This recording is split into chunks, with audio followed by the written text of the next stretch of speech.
السلام علیکم ورحمۃ اللہ وبرکاتہ۔ الحمد للہ رب العالمین والعاقبۃ للمتقین والصلاة والسلام على سید الامام الانبیاء والمرسلین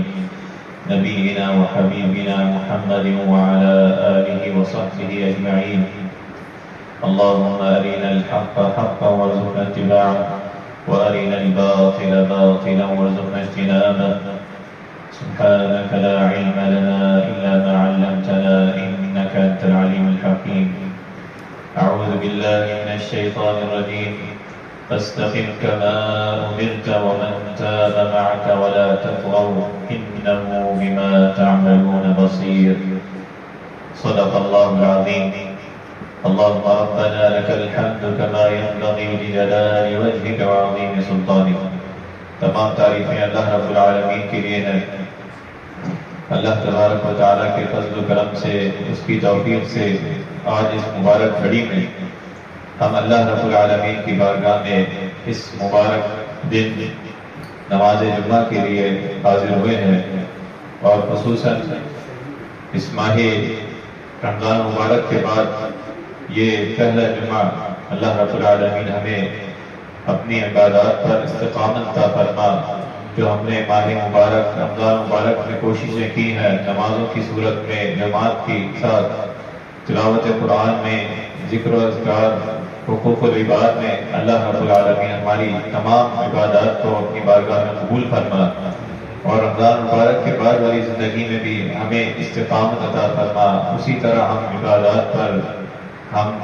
استقامت کے ساتھ گامزن اپنی زندگی گزاریں، اور یہی کامیابی،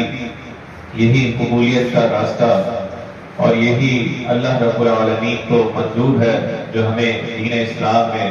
نبی علیہ السلام کی اسوہ حسنہ سے ہمیں رہنمائی ملی کہ بندہ مومن کی پوری زندگی، جس طرح میں نے آپ کے سامنے یہ آیت تلاوت کی سورہ ہود کی، فاستقم کما امرت ومن تاب معك ولا تطغوا انه بما تعملون بصیر، کہ آپ استقامت اختیار کیجیے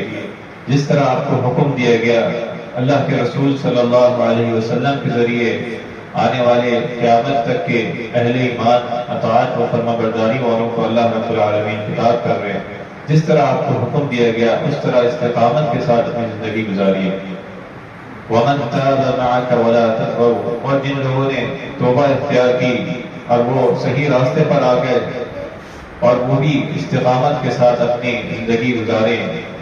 إِنَّهُ بِمَا تَعْمَلُونَ بَصِيرٌ، اللہ رب العالمین جانتا ہے جو کچھ ہم کر رہے ہیں، وہ دیکھنے والا ہے، وہ سننے والا ہے، وہ علیم بذات الصدور ہے۔ وہ نیکیوں کی نیت کا بھی اللہ رب العالمین اجر عطا فرماتا ہے، اس سے بھی بخوبی جانتا ہے کہ جب بندہ کوئی نیکی اپنے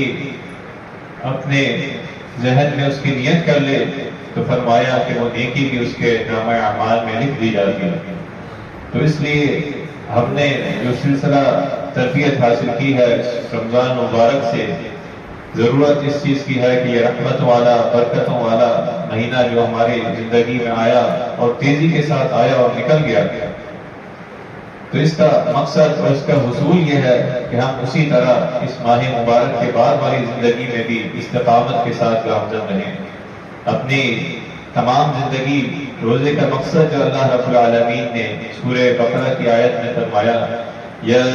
ایھا الذین آمنوا کتب علیکم الصیام کما کتب علی الذین من قبلکم لعلکم تتقون،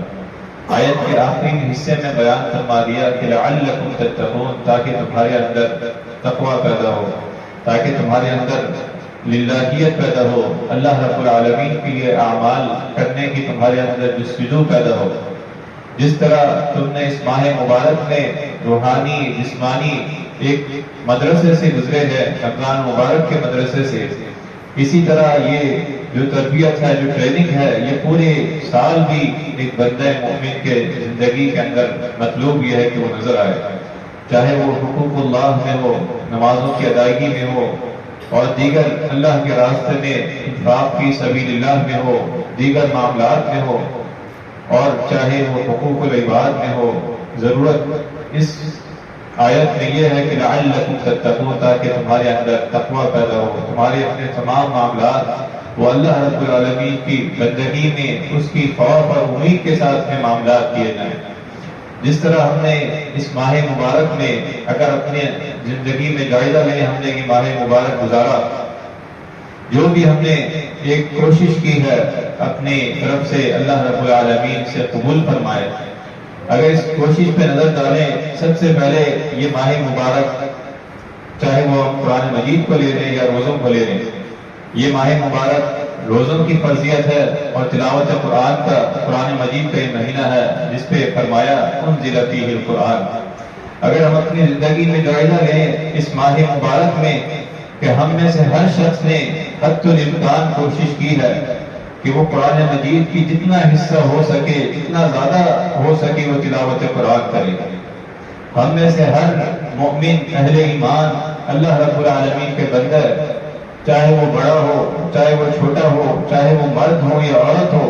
ہر ایک نے کوشش کی ہے کہ وہ اس ماہ مبارک میں کثرت سے زیادہ اس کلام اللہ، تلاوت قرآن کا تلاوت کرے۔ اگر ہم اس پر اپنا جائزہ لیں تو ضرورت اس چیز کی ہے جو استقامت کی ہم نے آیت پڑھی کہ ہم اس ماہ مبارک کے بعد بھی جو ہم نے تلاوت قرآن میں اس ماہ مبارک میں ہم نے حصہ لیا، جو ہم نے اس مدرسے میں، اس ٹریننگ میں ہم نے جو وقت گزارا، رمضان مبارک کا مہینہ، مدرسہ، تو اب تلاوت قرآن کا جو ہمارا تعلق مضبوط ہوا یا تلاوت قرآن کا کچھ تعلق بنا ہے اس ماہ مبارک میں، تو ہم اس تعلق کو اس ماہ مبارک کے بعد بھی قائم رہیں، تبھی یہ اصل تعلق ہے، تبھی یہ استقامت ہے جس کے بارے میں اللہ رب العالمین نے اور جگہ فرمایا ان الذین قالوا ربنا اللہ ثم استقاموا تتنزل علیہم الملائکہ، کہ جن لوگوں نے کہا کہ اللہ ہمارا رب ہے پھر اس پر استقامت کی تو اللہ رب العالمین کی خوشنودی ہے، اس کی بشارتیں ہیں۔ فرمایا تتنزل علیہم الملائکۃ الا تخافوا ولا تحزنوا وابشروا بالجنۃ التي کنتم توعدون۔ اگر تلاوت قرآن کے ساتھ ہمارا وہی تعلق مضبوط رہے تو اللہ رب العالمین کی بشارت ہے، اور دیگر عبادات میں ہمارا تعلق رمضان مبارک کے بعد بھی مضبوط رہے، استقامت پر گامزن رہے، تو یہی ہماری کامیابی کا، یہی ہماری دنیا و آخرت کی کامیابی کا ذریعہ ہے۔ اللہ رب العالمین کا کلام پوری زندگی اس کی تلاوت کرنا، اس پر غور و فکر کرنا، اس پر تدبر کرنا اور اس کو اپنے اسوہ حسنہ جو ضابطہ حیات ہمارے لیے آیا ہے اس کے مطابق زندگی گزارنا۔ تو سب سے پہلا نقطہ جو ہم اس ماہ مبارک کے بعد اس چیز کا اعادہ کریں کہ ہم تلاوت قرآن جو ہم نے رمضان مبارک میں اپنا تعلق مضبوط کیا ہے، ہم رمضان مبارک کے بعد بھی اسی طرح یا کم و بیش حتی الامکان ہم کوشش کریں کہ تلاوت قرآن کریں۔ روزانہ کچھ نہ کچھ حصہ، رمضان مبارک میں اگر ہم 1 سپارہ 2 سپارے تلاوت کرتے ہیں تو باقی دنوں میں تھوڑا کم کر لیں، لیکن تلاوت قرآن سے ضرور اپنا تعلق، یہ تعلق جو بنا ہے اس کو مضبوط رکھیں، اس کو قائم و دائم رکھیں کہ ہم اللہ رب العالمین سے گفتگو کر رہے ہیں، اس کا کلام تلاوت کر رہے ہیں، اس کا کلام، اس کے الفاظ ہم پڑھ رہے ہیں، اس کی حدیث میں جو فضیلت آئی ہے وہ تفصیل سے ایک ایک حرف کے بدلے، اور اسی طرح اگر کوئی شخص صبح کے وقت تلاوت کرے اس کی جو فضیلت آئی ہے اس سے کتنے درجے بہتر ہے کہ فرمایا کہ اگر کوئی بندہ ایک اونٹنیاں اس کو دی جائیں، 2 دی جائیں، اگر وہ صبح کے وقت آ کر 2 آیات سیکھے تلاوت کرے تو اس کے لیے اس سے بہتر ہے۔ اسی طرح جتنی آیات بڑھاتا جائے گا،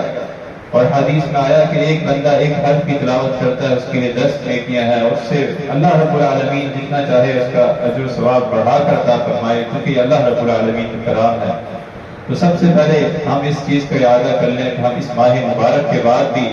اس کے بعد کی زندگی استقامت پر اور تلاوت قرآن کے ساتھ ہمارا تعلق جو قائم ہوا ہے وہ قائم رہے، جو مضبوط ہوا ہے وہ اسی طرح قائم و دائم رہے۔ کسی طرح ہر نماز سے پہلے، اذان کے بعد مسجد میں آ کر یا گھر میں یا صبح کے وقت فجر کی نماز کے بعد یا جو بھی وقت ملے، اللہ رب العالمین کا یہ کلام، یہ محبوب، یہ ہمارے لیے باعث رحمت ہے، باعث مغفرت ہے، باعث شفا ہے، تو ہم اس کے ساتھ اپنا تعلق مضبوط رکھیں۔ اسی طرح اس ماہ مبارک میں اگر ہم اپنا جائزہ لیں تو ہمارا دوسرا تعلق روزوں کے ساتھ بنا ہے۔ 30 دن کے ہم نے روزے رکھے اور یہ تعلق ہمارا اللہ کے رسول صلی اللہ علیہ وسلم کی جو رہنمائی ہے اسوہ حسنہ ہے کہ ہمارا یہ تعلق پورے سال بھی اسی طرح قائم رہے۔ اسی طرح استقامت کے ساتھ جو دن آتے ہیں، آپ علیہ الصلوۃ والسلام ایام البید کے روزے رکھتے، ہر مہینے کے چاند کی 13، 14، 15 اور ہر مہینے میں پیر و جمعرات، ہر ہفتے کی آپ علیہ الصلوۃ والسلام کی اسوہ حسنہ کہ آپ صلی اللہ علیہ وسلم روزے رکھتے. تو یہ تعلق بھی ہمارا روزوں والا بھی قائم رہے. اور خصوصاً اس ماہ شوال کے بارے میں جو آپ علیہ الصلوۃ والسلام نے فرمایا، حدیث میں آتا ہے کہ من صام رمضان ثم اتبعه ستا من شوال كان كصيام الدهر، کہ جس نے رمضان مبارک کے روزے رکھے اور اس کے بعد اس نے 6 روزے اس ماہ مبارک شوال کے مہینے میں رکھے، گویا کہ اس نے پورے سال کے روزے رکھے ہوں گے. یعنی اللہ رب العالمین نے ہمارے لیے یہ 6 دن کے روزے کی اس طرح نیکیاں لکھ دی کہ گویا کہ اس نے پورے سال کے روزے رکھے. جس طرح فرمایا کہ ایک نیکی کو اگر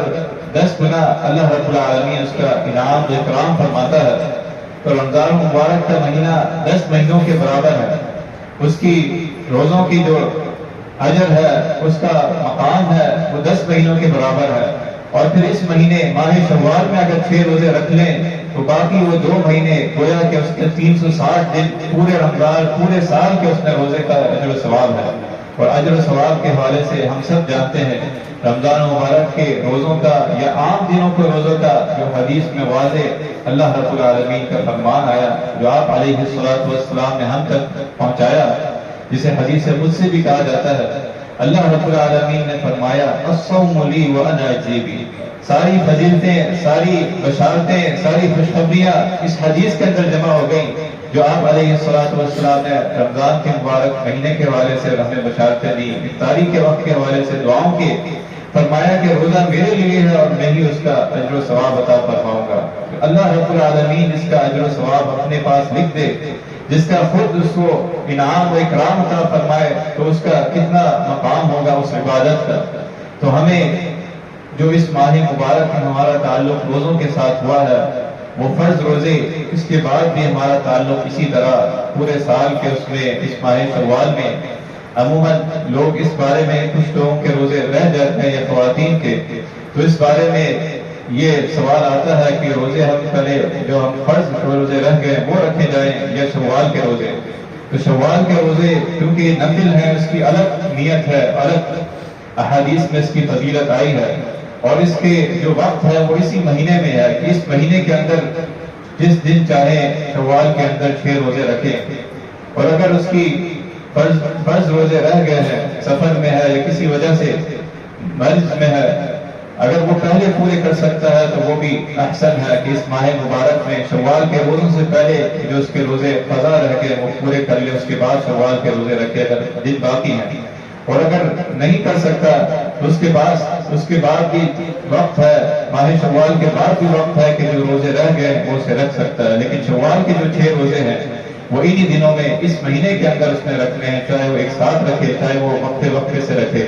تو اللہ رب العالمین جو ہمارا اس ماہ مبارک کے روزوں کے ساتھ تعلق مضبوط ہوا ہے اسے بھی قائم دائم فرما. اسی طرح اور عبادات میں اگر دیکھیں، یہ تو حقوق اللہ ہے، قرآن مجید کی تلاوت اور روزوں کا رکھنا فرضیت. اور دوسری عبادات میں جو ہم نے اس ماہ مبارک میں بڑھ چڑھ کر حصہ لیا ہے وہ حقوق العباد ہیں. ہم نے اپنے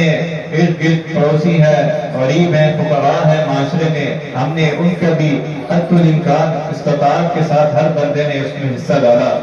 حقوق العباد ادا کرنے میں کسی نے روزے داروں کو افطاری میں حصہ ڈالا، کسی نے ان کی کسی طرح مالی معاملت میں حصہ ڈالا. تو یہ اخوت کا اور بھائی چارے کا جو اللہ کے رسول صلی اللہ علیہ وسلم نے ہمیں ایک دوسرے کے ساتھ بھائی بنایا، ایک دوسرے کے حقوق اور سلسلہ رحمی کا ہمیں جو رہنمائی دی ہے وہ ہی استقامت مانگتی ہے. وہ اس ماہ مبارک کے بعد بھی مطلوب ہے کہ ہم اس بھائی چارے کو، ایک دوسرے کی خیر خواہی کو، چاہے وہ پڑوسی ہو یا عزیز و اقارب ہو، رشتہ دار ہو یا دیگر معاشرے میں فقراء مسکین ہو، کوئی محتاج ہو، غریب ہو، مریض ہو، ہم اس کے ساتھ بھی اسی طرح اس ماہ مبارک کی طرح ہم حقوق العباد ادا کریں. جتنی استطاعت ہو ہم اس کے ساتھ بھی اسی طرح بھلائی کریں، اس کی معاونت کریں کہ اللہ رب العالمین کے ہم سب بھائی ہیں، آپس میں اس کے بندے ہیں. تو یہی مطلوب ہے، جو استقامت ہے کہ جو اعمال جو ہم نے کوشش کی ہے اللہ رب العالمین اور نبی علیہ السلام کی اسوہ حسنہ اور دین اسلام سے یہی مطلوب ہے کہ ہم استقامت کے ساتھ اپنی زندگی گزاریں۔ اللہ تبارک و تعالیٰ سے دعا ہے کہ جو ہم نے عبادات کوششیں کی ہیں رمضان مبارک میں، اللہ رب العالمین وہی کوششیں ہمیں اس ماہ مبارک کے ساتھ بھی استقامت کے ساتھ ہمیں گامزن فرما، ہمیں وہی عبادات، وہی تلاوت قرآن، وہی ذکر و اذکار، تسبیح، وہی اللہ کے راستے میں مال خرچ کرنا اور وہی حقوق العباد میں بھی ہمیں استقامت عطا فرما۔ اس ماہ مبارک کے بعد بھی ہمیں استقامت عطا فرما۔ جب اللہ کے رسول صلی اللہ علیہ وسلم نے حضرت عائشہ رضی اللہ عنہا کی بات سنی، یہ آیت پر والذین یؤتون ما آتوا وقلوبهم وجلة انہم الی ربهم راجعون، کہ وہ لوگ کہ جو اللہ کے راستے میں خرچ کرتے ہیں، ما آتوا وقلوبهم وجلة، ان کے دل اس پر ڈرتے ہیں، خوف کھاتے ہیں، انہم الی ربهم راجعون۔ تو حضرت عائشہ رضی اللہ عنہا نے فرمایا کہ اللہ کے رسول صلی اللہ علیہ وسلم کہ یہ جو لوگ خوف کھاتے ہیں، کیا یہ شرابی ہیں، کیا یہ زانی ہیں،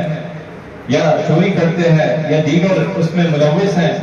تو آپ علیہ السلام نے فرمایا نہیں ابنت صدیق، نہیں صدیق کی بیٹی رضی اللہ عنہ، بلکہ یہ وہ لوگ ہیں جو عبادت بھی کر رہے ہیں، جو کوشش بھی کر رہے ہیں، اللہ کے راستے میں مال بھی خرچ کرتے ہیں، لیکن ان کے دل جو ہے وہ قلوبہم وجلہ، ان کے دل خوف کھاتے ہیں کہ کہیں یہ کوششیں، کہیں یہ عبادات، کہیں یہ ساری نمازیں رد نہ ہو جائیں، کہیں ان عبادات کے اندر صرف دکھلاوا ہو، ظاہری